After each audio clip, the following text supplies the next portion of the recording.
दिल्ली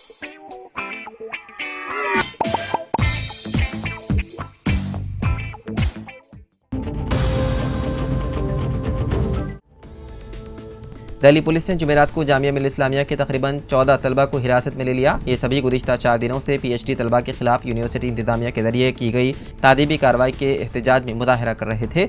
उन तलबा के कुछ मुतालबात थे जिनमें खासतौर से कामरेड सोरवो के खिलाफ डिसिप्लिनरी कमेटी की मीटिंग के फैसले को मनसूख करना, तलबा की आवाज़ उठाने के लिए मुख्तलिफ तलबा के खिलाफ जारी करदा वजह बताओ नोटिस को मनसूख करना, 29 अगस्त साल 2022 और 29 नवंबर साल 2024 के दफ्तरी मेमोरेंडम को मनसूख करना शामिल है। मुजाहिरीन तलबा ने इस नोटिस को भी मनसूख करने का मुतालबा किया जिसमें जामिया की दीवारों पर पोस्टर लगाने और दीवारी तस्वीर बनाने पर जुर्माना लगाया गया था।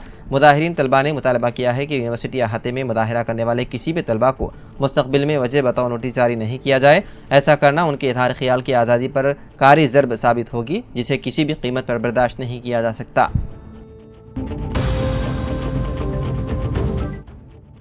तेलंगाना के वज़ीर आला रेवंत रेड्डी ने जुमेरात को हैदराबाद के गच्चीबौली में माइक्रोसॉफ्ट के नए दफ्तर का इफ्तिताह किया जिससे तकरीबन 4800 नई मुलाजिमतें पैदा होंगी। इसके अलावा माइक्रोसॉफ्ट 1.2 लाख लोगों के लिए AI ट्रेनिंग और तेलंगाना में AI डेटा सेंटर्स में 15,000 करोड़ रुपए की सरमाकारी भी फराहम करेगा। रेवंत रेड्डी ने इफ्तिताह के मौके पर कहा कि ये एक काबिल फ़ख्र लम्हा है कि आज हैदराबाद में माइक्रोसॉफ्ट कंपनी की एक और नई सहूलत का आगाज़ हुआ। हैदराबाद में माइक्रोसॉफ्ट कंपनी की दूसरी दफ्तरी इमारत का होना IT सेक्टर की तरक्की में संगमेल है। रेवंत रेड्डी ने मजीद कहा कि दुनिया का सबसे बड़ा माइक्रोसॉफ्ट ऑफिस हैदराबाद के साथ करीबी और तवील वाबस्तगी बरकरार रखे हुए हैं।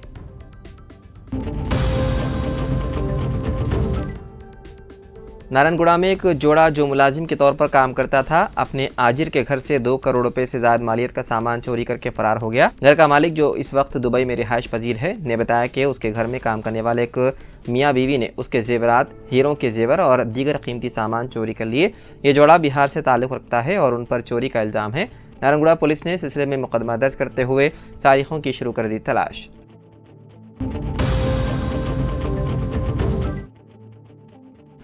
तेलंगाना के वकाराबाद ज़िले के कोलकराचेल्ला मंडल के कबायली इकामती हॉस्टल में 10वीं जमात के तालिब इल्म की मुश्तबा हालत में मौत वाक़ हो गई जिसकी शनाख्त 16 साला एन देवेंद्र की हैसियत से हुई है। बताया गया है कि देवेंद्र चारशंबे की रात सो गया लेकिन सुबह नहीं जागा जिस पर हॉस्टल के अमले ने उसे फौरी तौर पर परगी के सरकारी अस्पताल मुंतकिल किया। डॉक्टरों ने मुआयने के बाद तस्दीक की कि तालिब इल्म कई घंटों पहले ही फौत हो चुका था। मौत की असल वजह मालूम नहीं हो सकी लेकिन हॉस्टल में किसी भी झगड़े या नाखुशगवार वाक़े की इत्तला नहीं मिली। साथी तलबा ने बताया है कि सब कुछ मामूल के मुताबिक था। वाक़े की इत्तला मिलने पर जिले tribal development officer Kamalakar Reddy hospital पहुंचे और हालात का जायजा लिया। तालिब इल्म के रिश्तेदार हॉस्पिटल के बाहर जमा हो गए और उनके बेटे की मौत की वजूहात बताने का मुतालबा करते हुए एहतजाज किया। पुलिस और इंतजामिया मामले की तहकीकात कर रही है ताकि असल हक़ाइक़ सामने आ सके।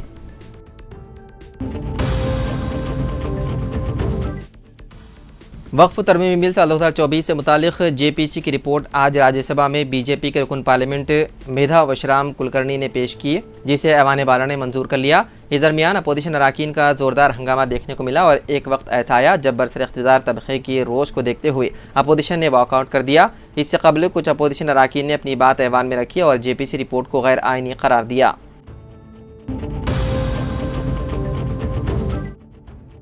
आंध्र प्रदेश पुलिस ने जुमेरात को हैदराबाद से YSR कांग्रेस पार्टी के साबिक MLA V वंशी को गिरफ्तार कर लिया। साबिक गनावरम MLA को हैदराबाद के रायदुर्ग से गिरफ्तार किया गया था और उन्हें विजयवाड़ा मुंतकिल कर दिया गया। मुबैना तौर पर उन्हें आंध्र प्रदेश में YSR कांग्रेस पार्टी के दौर में कृष्णा जिले के गन्नावरम में तेलुगु देशम पार्टी के दफ्तर पर हमले के इल्ज़ाम में गिरफ्तार किया गया। वंशी को गवाहों और शिकायत कुनंदे के अगवा, डराने धमकाने के इल्ज़ाम का भी सामना है। गन्नावरम में TDP के दफ्तर पर 20 फरवरी साल 2023 को हमला किया गया था। इस मामले में वंशी और 88 दीगर मुलजिमीन नामजद किए गए थे। वंशी ने पहले अदालत में एक दरख्वास्त दायर की थी जिसमें गिरफ्तारी से तहफ़्फ़ुज़ हासिल किया गया था और इस दरख्वास्त की समाअत 20 फरवरी को होने वाली है। अदालती कार्रवाई से चंद रोज़ कबल उनकी गिरफ्तारी को एक अहम पेशरफ्त के तौर पर देखा जा रहा है। ताहम ये वादे नहीं है कि आया वंशी को सिर्फ मज़कूरा वाक़े के लिए गिरफ्तार किया गया या किसी और वाक़े में।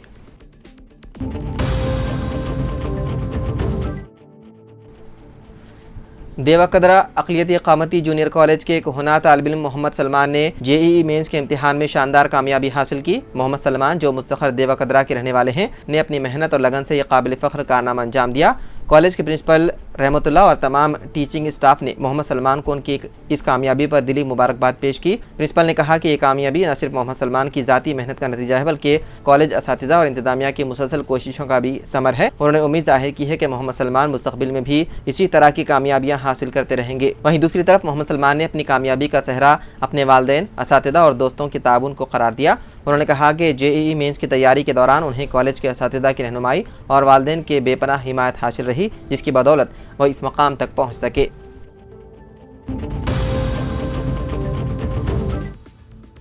तेलंगाना सेक्रेटेरिएट में वज़ीर आला के चैम्बर की मंजिल की छत का एक हिस्सा अचानक मुनहदम हो गया, जिसके नतीजे में ओहदेदारों ने चौकसी इख्तियार कर ली। बताया जाता है कि छत में POP का एक हिस्सा अचानक गिर पड़ा, ताहम कोई जख्मी नहीं हुआ। सेक्रेटेरिएट की 5वीं मंजिल पर वज़ीर आला का चैम्बर मौजूद है और उसी मंजिल पर मेन एंट्रेंस के करीब छत से POP का एक हिस्सा गिर पड़ा। ओहदेदार और सिक्योरिटी अमले ने फौरी हरकत में आते ही छत की बाकी POP हिस्से की जाँच की ताकि उसकी मजबूती का पता चलाया जा सके। 6वीं मंजिल से मुलाजिमीन और ओहदेदारों को तख्लिया कराया गया। बताया जा रहा है कि POP का हिस्सा इमारत के नीचे खड़ी एक कार पर गिरा जो रामागुंडम मार्केट कमेटी चेयरमैन की थी।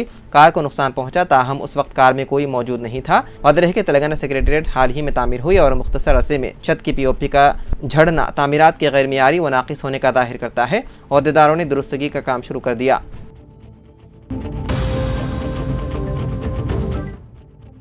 तेलुगु फिल्मों के मेगा स्टार चिरंजीवी ने दोबारा सियासत में हिस्सा न लेने का ऐलान करते हुए उनकी सियासत में हिस्सा लेने की अफवाहों को मुस्तरद कर दिया। चिरंजीवी की वज़ीर आज़म नरेंद्र मोदी, वज़ीर आला आंध्र प्रदेश चंद्रबाबू नायडू, आंध्र प्रदेश के नायब वज़ीर आला पवन कल्याण से मुलाकातों के बाद सियासी हलकों में क़ियासाराइयाँ जारी थी कि चिरंजीवी दोबारा सरगर्म सियासत में हिस्सा लेंगे। ये भी कहा जा रहा था कि BJP उन्हें राज्यसभा के लिए मुंतखब करेगी या फिर उन्हें अपने भाई की पार्टी जनसेना की टिकट पर मुकाबला करने के लिए तरगीब दी जा रही थी। यह भी कहा जा रहा था कि सदर जमहूरिया के कोटे में उन्हें राज्यसभा के लिए मुंतखब करते हुए BJP जुनूबी हिंद में अपनी पार्टी को ताकतवर बनाने की कोशिश कर रही है। उन क़ियासाराइयों के दरमियान चिरंजीवी ने ब्रह्मानंदम की फिल्म की रिलीज से कबल मुनक़िद की गई तकरीब से खिताब करते हुए इस बात की वजाहत की। उन्होंने कहा कि तेलुगु फिल्म इंडस्ट्री की तरक्की और ज़रूरतों के लिए वो किसी भी सियासतदान से मुलाकात करने से गुरेज नहीं करेंगे, बल्कि टॉलीवुड की खातिर किसी से भी मुलाकात करेंगे। जहाँ तक मेरे सियासी अज़ाइम का ताल्लुक़ है, मेरे भाई की पार्टी जनसेना पूरा कर रही है, जिससे वो पूरी तरह मुतमईन है।